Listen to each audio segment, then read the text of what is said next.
बिस्मिल्लाहिर्रहमानिर्रहीम। नहमदुहु व नुसल्ली अला रसूलिल करीम। अम्मा बाद। आज मेरी तकरीर का उन्वान है हमारी आज़ादी। हमारा मुल्क हिंदुस्तान बहुत बड़ा है। अफसोस की बात है कि सैकड़ों दशकों अंग्रेजों का गुलाम रहा। हिंदुस्तान की दौलत और इसकी खुशहाली की बातें सुनकर बाहर के लोग यहाँ आते थे। कुछ लोग यहाँ वापस जाने का आते थे।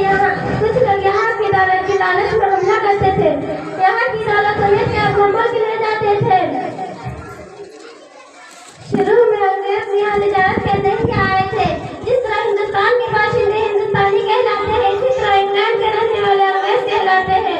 तिजारत करते करते अंग्रेज भारत की सियासत में हिस्सा लेने लगे।